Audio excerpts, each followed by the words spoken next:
papa. Because I think a woman did that. It's already a holiday.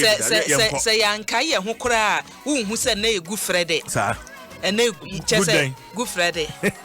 And then and Casabri I saw young woman and Kay started. Kebe started be kwade nwumra na ya Pentecost for one. And Kay say ya ye ko odoko police park honomo. Na nke hwa ye maye twakwa mu ye ko ne e ba ne e ko ne e ba ne e wo mu a na asa niema sesa enawie wa Adom FM so no ye be ma amanfo anya the feel of Easter no ha if say asofo a ebe tinadwam enne free be don kokoro no eye live worship near na soy them communion wo bia ya say asori ne ya no radio so asori ne be ye no radio so ye be ye Easter convention no near ye ntumi amfa matiefo afi eye kwawu ende ye ntumi amfa ama if say ye nyina enim ne asi but osom no de ye de be ma mo ha sei na che say ye wi a ne aka no eye say echene memene ade kye kwasie no wo say Easter no kwasie da na atumi ye werewere nkwan no utumi ku akokɔ no you can do same o fie kura atumi ku yes ne be taken away from ne wo be ya ne say enya ni gie moroso say me si abonten de no but you can do anything a person ye bia in your own house wo betumi aye wo fie krokrowa na wo mu no eti me man ne ma bi nsi ekwan ne enye ye ho say mantumi anye we sije ye betumi aye kakra wo fie na ewiase nyina ne CJ so oni nipa a wo wapa media mu nipa o wapa from baby a ufiri bayi nipa o wapa no ena ye ne birthday gebia the shortest man covidia na ye ne birthday the diabolic man aso nye bitano ene covidia birthday nti one couple Samia Oku edi birthday no happy birthday to Emmanuel Covidia nti eja yegusunka ene the papers na no ane ne enura nwumre ne mampani de baaye no eno ano no eti abusua ne ewomu ane se mampani si adesede no ogusu ade ba wogusu a montonkosoa na montina fie na CJ anopai menante sie kakra bi ene se yesi juada ebe sha se juada homache se ne ba ko no sha se no tanka juada homache no ananka 2 weeks efo nanka ye wie but 1 week no sha se juada homache na che se ye de sie ani ebi mu adwen ne se ye ka ne se yi a na wo se efiri enne ye fie ekosi be kwasi ada no wokono utumirika podidwa ne ewomu ane se yenka se yatodwamu lockdown dwanka ho edwa yatumu bia ne ye omo ye asobrache wo mo e ka che omo se social distancing no o manti ase no omo ye o madwen se ye begina mu saa no se edwa no ne yatotumu eno kra no empanimfo no a wode dwana no assemblies na ye nhyehyeye se ye makad na edwa no ya chem we beba brise we mu beba brise eti still na adwadie ne bekoso enti wo fie no so no se wusi abonten na police ni soldiers for no a wonu matrohye no wo bisa asa wo kɔ he na aka chense me to ade wo dwamu a emra ne hyehyɛ niema ye ka asa wutumi ye no se wo kɔ dwamu akɔtɔ ade ka ho wutumi kɔkɔtɔ ade na emom nya se CJ be 11 makodwom me koba ye bo 12 police ni bewe na me sanse ye san bisa wa ase me kodwom eno na nye eti wo kɔ no ene wa ye list kakra me koto we no akoto wa de e de abeguo ma ye nyitwi enkogu dwane mu ne ma ye nsoa ye ho bebre enkonkogu dwane mu so ye se dwada ye san ye lockdown no ye wo mu dada ani ye wo mu dada no so tumi kodwom enti ye sre ene supermarkets ahoro edwa ahoduo mu no say ye rashi kra na eye to the disadvantage of yen ya ye koto no e say adwadifo no husa no the prices no wo ma pagya no akosoro na ye to na board nti CJ dwana edaso wo ho enti empre wo ho ye betumi akodwom bribia na sije nyanwanwa se sabri ye se covid-19 na nka sije kodwom na wudi uyirachi na wasesa wo maso agutamu na udidi achi yesre anya ade etwasomu nyasemu a ede in some way yakeka na nkofo di atem so ye cause fear and panic and ye cause fear and panic this has nothing to do with fear and panic no ye cause fear and panic enti meyenka oh Debbie we kwa de ni fear and panic ni hwe yo emfa wo ba ntena ka mu enkosi dwomu honomo na ebia wo bedi wachi na be ma no so di wachi sabri wo de nyabote se ne be kura wo kodwanu mu a wo nchenti no you know ye was style bi e fa so di dwa no kura boa wo nye impulse buy na na se ade bi abehu bi ana wo to wo de wo fie no kogina ujade honomo na hwe eniema ben na me wode he na me ye adi awie no wa list sa eniema no no kwakoto enti wo kodwomu a wonim ne wo koto ekwa me no be ba betwa so bi o twa hombra na me kwa homa no so na me ne owura kojopoku energy expert me ne no ntwetwe enkomo rabajo na me joso no atiefo me bato nyame adom ye ho ye bato se won so ho ye de me pacho me ho ye masem bisani etiawa enra interventions are omampani announce on electricity from where you sit who is saying well senior unim se Ghana de me ye Ghana ni we Ghana ni ebase ahochira ba no mampani who ni say ahochira Ghana for wa ahochirim ya reba ye amani papi tifie ntifie tifie no na ye nya adwuma na adwuma so enya adwuma se de be ya obia enkoto ade emma obi ho nkyere no nyina ma hoden no o se omo amobrawafo no lifeline no omo de ode ache wo mo no ye 0 to 50 kilowatts a day no ena omo so a omo ye commercial and industrial plus residential no or the mine 50% discount within the 3 months me feel say nyina no o se ye bona paso ni ebo yensema no na ade ba ko pena me pese me kaka ho ohun se ya Ghana for so obi pa na obeka se o mampanyi ka se wa chei bibi enye onu ni botum sika ena okofa ede akutua sade no eye ade bia yen Ghana for na no ena taachi bi no e wosi etiaka enti eye more of ene ye ho akire yen enti no momma mo ho enhenha mo kakra but taachi bi no se unya bia aban ne pesan pa abeden abegye kakra asan afiri ho eno na mpe so bia ati ase say you free sa or how are you when ni bia you see 2021 mu na aban a wo so sa mbe ne be ka kire say oh embe bi etwa mu no ye mamusi entina bia ye nge to kakra memu bia me ne ho farasini na o meka say na aban timotin yen kan hu say embe bia na ye wa ho kire mu no aban no etwene ye ho atwene pa ema ye ho henhan ye nti eya asempa but asempa akopɛ na mesaka na ni bia wuti obi ale tuntum sɛ enne atia ye be enjoy no tachi bi no ye bi tuaka nti sɛ ba se ye tuaka ye mfa ye nin to time wa ye nya ye na ye da mu na ye ho henhan ye no mema ye nka se o na de na ban no ma ye ho isi patcho da bi eye aban ka so de ade achewa aban no mi hu se da mizin ka no onyanyan koma de na nado oni machine woni fia o di cheska yen toboa taxes ni nyoma yitua no na aban ni bibia nti ne no I'm hoping say omo ndwuma say aban ni be piska de ama wo mo se de be ya we nyina atwamu a omutumi asan fa nipa aye adwuma na ekuro na san fa ne ntoma pefra but electricity 3 months now or the mayen o sese is getting to almost 1 billion Ghana cedis because we share ECG in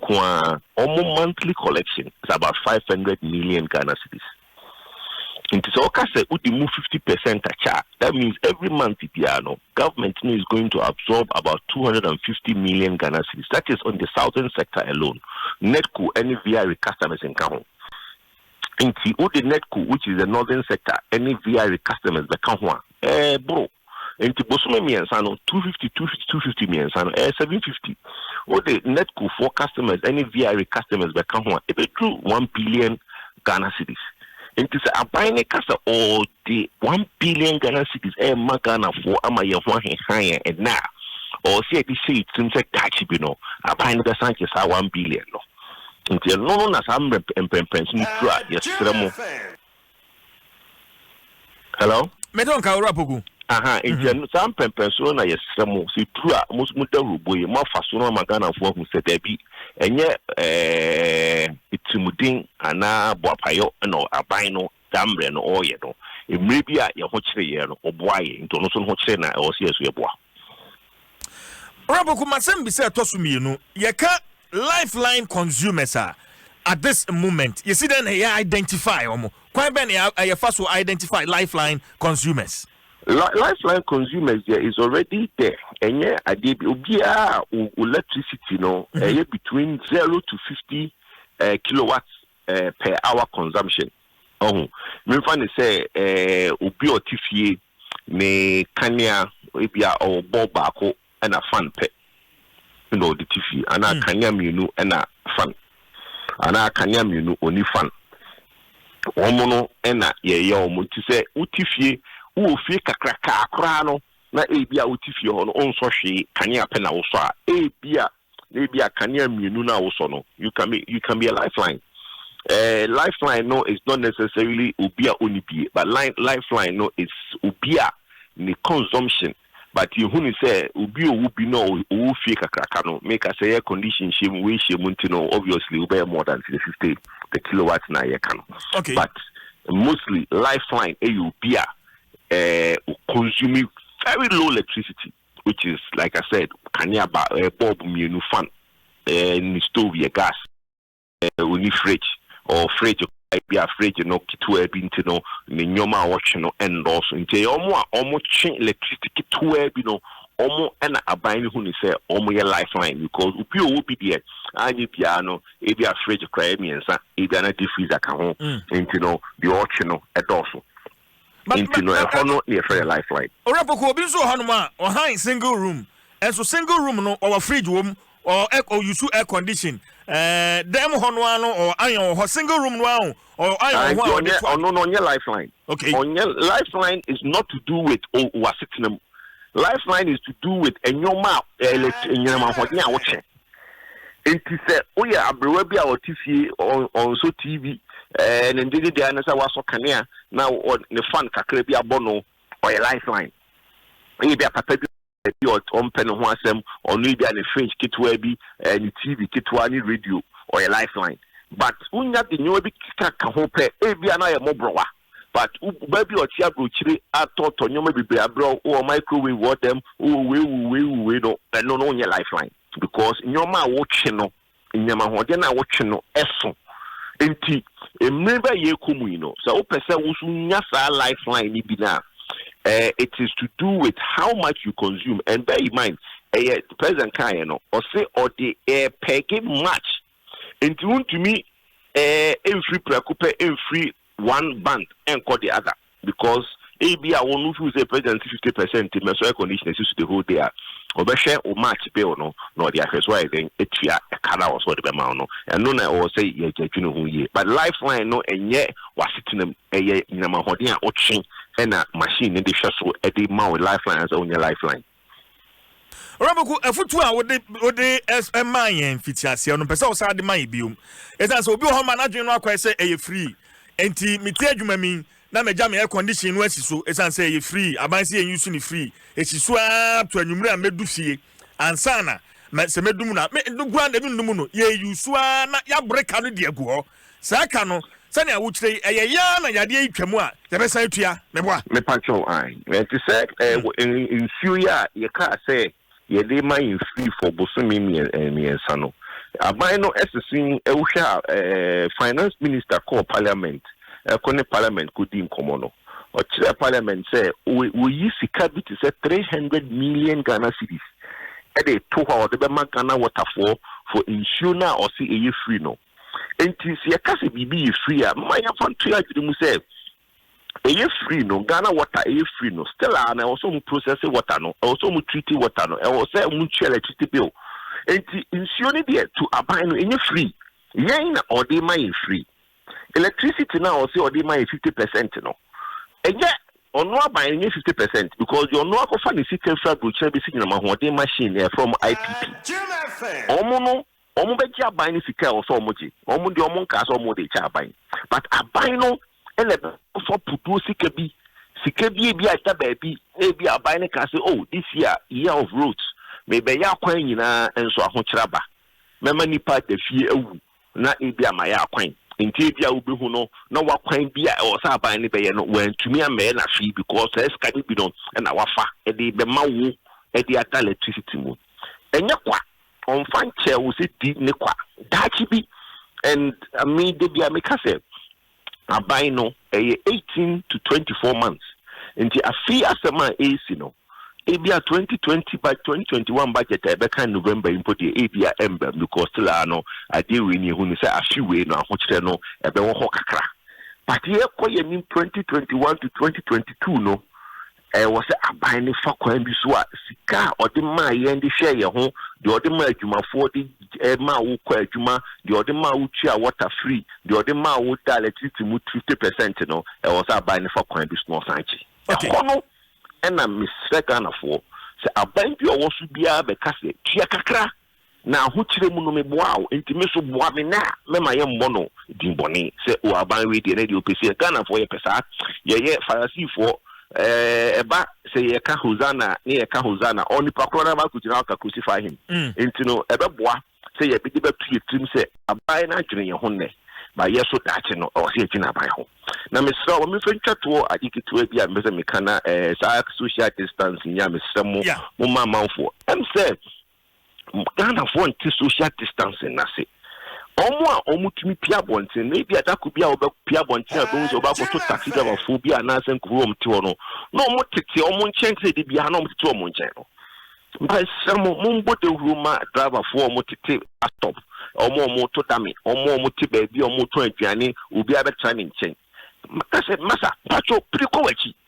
omo panyin si mamu ntra less than 1 meter enti utina ho no bi begina wachi a mane ko about 1 meter or more mo ya tawa for na mo TPIT office ana mo te tent asia na mo de bench sisi ho a mo check park mo hu ngusu se de bibia mo te ho no mo che mu na mo park mo hu se de be ya ebia no 1 meter even more cry no 1 meter point 1.5 meter. That is the social distancing na ye kan ankofo enti asset mi semo mo fa mo de hu no cause me sifie na tuka akotonyo me bi o ANC ubedru ho no tent bi wo ha driver fo guase omu guase no mu nyina tete no mu di nkomo am say na mpani fo ye tifie na ye say ye ntrafie mo mo cha bonti am ye essential workers de mo cha bonti am ye ni mo titi se omu titi omu na no sa I just say de ba no enti esra mo driver fo am tete station am mo twen se mo ka ba ma mo titi ho a mo distance mo 1.5 meter. Oh, now yes, some yare no na entry or no be entry sanko adwuma me da se orapoku nanka me ja kwan but asem kire madwene kakra lifeline consumers residential or commercial consumers you use prepaid meter say bia fan say me residential na bia abusumi asa say ya me koto 150 Ghana cedis ma egumi meter no so you know how are we going to enjoy ade amekania no endum ana so etisen chiremu kakra ye be ba ni say on say technical kakra on say you say amount abai ni bitua 50% amount but on the technical side which is billing ECG for software no the ombe ni say ebia electricity no nyama hode no you charge no what is called per kilowatt hour. There's every hour bia no kilowatt hour ube use no and na ye de charge you. In the amfa say the normal tariff na utua no 10 cedis per kilowatt hour me de cancel mo misremo. In the say 10 cedis per kilowatt hour billing no we use 5 kilowatts every hour say 50 cedis. But ECG for no be almost billing ne say anka 10 cedis per kilowatt hour no almost be sano 5 cedis per kilowatt hour. Let's just say wo no prepaid no okoto 50 cedis na anka sa 50 cedis no ebe last 5 minutes no ebe last 10 minutes. They make a patrol chasakaka. It's billing software no for prepaid for no. Billing software no make change price no or make discounting by 50%. And to say uno who use 10 kilowatt hour every day. Na say o bill or sanke 100 cedis are. Omo beye say the beye o bill no e beye 50 cedis. So the beye 100 cedis that o beto no it will last you twice as long. A bet check and sign aso. Enti enye say ebia omo the bill no ebe mo watua na actually no aban a discount no abroad there be. Okay. Software now omo edit programming no me sure say my panini ECG for ni energy or Ministry of Energy for no na take no ho and sign omo dey betucha. Enti me ka say from time e be ye adwuma no. Is no one is omo computer so. Na omo akọ change bills na ewo ho no. Ebia unze your lifeline customers after lifeline customers no you will be various banda a womb into sa band no don't make change tariff no into a tariff no 10 cities are on 5 cities 20 cities for her on 10 cities 20 pesos for her on 10 pesos or 10 pesos so the be ya no ko tua de wo se utua na sanka 100 cities no last 1 week you say 100 cities be dey e be last for 2 weeks sa no be no okay but obi so argue say baby aban ne kofa sika ne free no enye say sika bi anka de kwa akoye kwan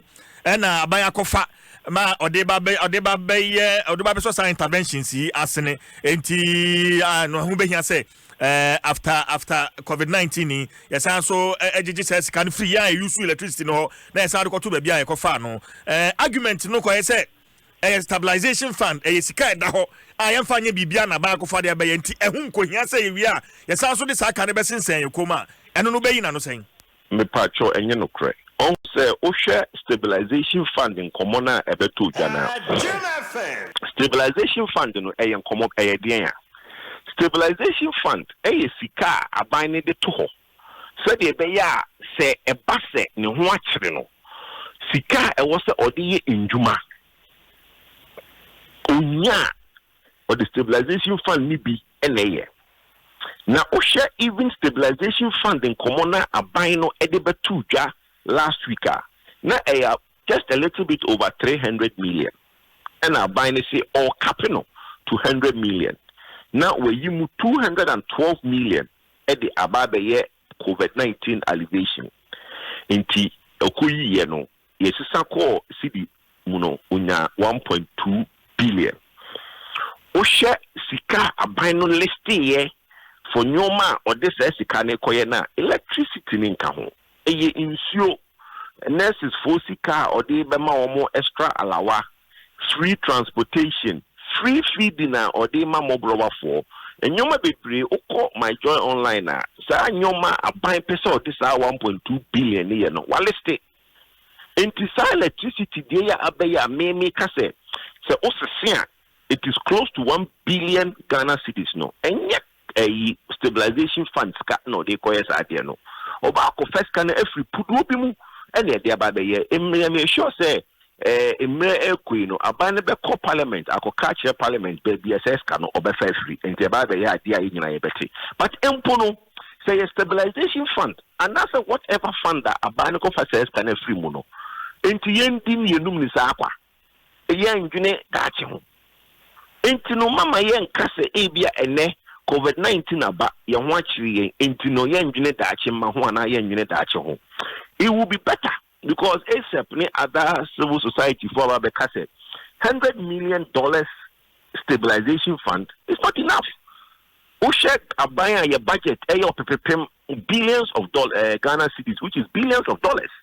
Now with stabilization only 100 million. Again, a bit me aye. A big buy say yeah my electricity free pay. If it's 1 billion Ghana cedis, it is definitely more than $100 million. Enti setachi di assembly samba. Ebia mama nyanko pon fa samba touch wood. In 2021-2022, BB say CB mo. Skaba ne de be say adwuma. Enti na me de futuo na make menka se chinchina aban ne beba beka say yintuaka but ɛwɔ si etuaka yɛ ntuaka ɛne na ɛka aban bɛbɔ ato hɔ amata akyema no ɛbɛyɛ kakaka but that bi no also bi tuaka ɛno na mpɛsɛ obi ehu bi a na ɛnyɛ next year it might not be 2021 it might not be 2022 but that bi no says kano aban no bɛma yɛtua Robert mame no asene mfansia Miss Medasi Bibre oya energy expect Kojopoku na ye ne no atwetwe enkomo nti yenhya ne so dachi bia ebetua dachi bia ebetua ekoya CJ mame no wie na mame fa naposo Kumaya etwetwe ho aseda Emma Damako Roofing Duraplast where Duraplast go water flows NLA Super 6 Easy Play is in win Societe General SG Ghana the future is you Vodafone the future is exciting ready Agbeve Herbal Center NFA Latex Foam your partner for life okay CJ sa fe dey ate ho ase say den ya ebetua na prepaid for no na o sha questions ne ba mo say ye de ne ye be ne sen ye be ne say o fa nipa e won kura kase mu a majority na old meters no ya change be me gidi se be 80% de empanimfo a change ye wi eti na ba ne say ya prepaid for no doso eti nchemu no aba no eno beboa PRC for bere no aso omum yehu se ne ebe ye sa ne ma we nyina eno beboa ye pa CJ eti se ne na meka no ne aka ne se ye bedi mra so ntumirika nkodwom nne ntumirika nkodwom anopa me ba no ma hu se police for na se ya san de efoforo efra wo se ase oge bifu up security no kakra eti me shada fam kakra we say na on betena ase ana say sani wo mo sha ase na omo ye no saa na ebekọ no a eti ye nyina ye boye ho abaso CJ obi a ho akom kakra Ghana ni bia ho akom kakra eti 1 week no aka ndie ye twatu no almost ye twatu na bi 1 week na den so ye moye no bidie na yentwa ye moye ho bidie na ye ntumi entwa ewia CJ enhia wo soro hɔ